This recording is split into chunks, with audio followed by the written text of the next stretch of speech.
Donald Trump ও Vladimir পুতিনের একটি সাধারণ করমর্দন, কিন্তু এর প্রতীকী অর্থ কতটা গভীর তা বোঝা যায় অ্যাঙ্কারির সম্মেলনের নাটকীয় মুহূর্তগুলোর থেকে। লাল গালিচার উপর হাঁটছেন রাশিয়ার প্রেসিডেন্ট পুতিন, উপরে গর্জে উড়ে যাচ্ছে আমেরিকান F-35 আর B-2 বোমারু বিমান। বার্তা স্পষ্ট, এটি শুধু কূটনীতি নয়, শক্তির প্রদর্শনও। ইউক্রেন যুদ্ধের অচলাবস্থা, হাজারো প্রাণহানি আর 1/5 ভূখণ্ড হারানোর মুখে জেলেনস্কি এখন প্রায় নতি স্বীকারে বাধ্য। ওয়াশিংটনে ট্রাম্পের সঙ্গে বৈঠকে তিনি চাইছেন কেবল আলোচনার টেবিলে একটি জায়গা। অন্যদিকে পুতিনও শর্ত বদলেছেন, পুরনো দাবিগুলো বাদ দিয়ে দোনেৎস্কের কিছু অংশের বিনিময়ে খার্কিভ ও সুমির কিছু অঞ্চল ছাড়তে রাজি হয়েছেন। ওয়াশিংটন বিশ্বাস করে এবার চুক্তি হতে পারে, এতটাই আত্মবিশ্বাসী যে ট্রাম্পের নোবেল শান্তি পুরস্কারের মনোনয়ন ইতিমধ্যেই জমা দেওয়া হয়েছে।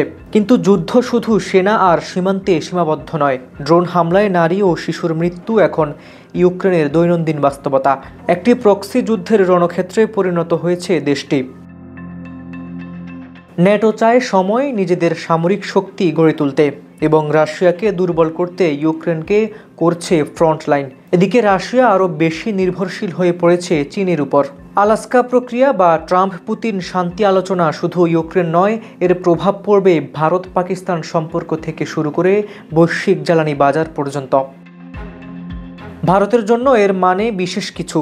যুক্তরাষ্ট্র রাশিয়ার সম্পর্ক ভালো হলে দিল্লির কৌশলগত অবস্থান আরও শক্ত হবে, কিন্তু নিষেধাজ্ঞা উঠে গেলে রাশিয়ার বাজারে প্রতিযোগিতা বাড়বে, ক্ষতিগ্রস্ত হবে চীন।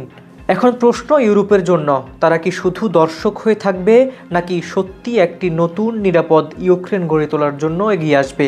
ট্রাম্পের জন্য এটি হতে পারে ব্যক্তিগত বিজয়, কিন্তু ইউক্রেনীয়দের জন্য এটি জীবনের প্রশ্ন। তারা কোনো রাজনৈতিক লাভ চায় না, তাদের একটাই দাবি, শান্তি। মুকিতুর রহমানের রিপোর্টে হাবিবুর রহমান নিশান, খবর সংযোগ।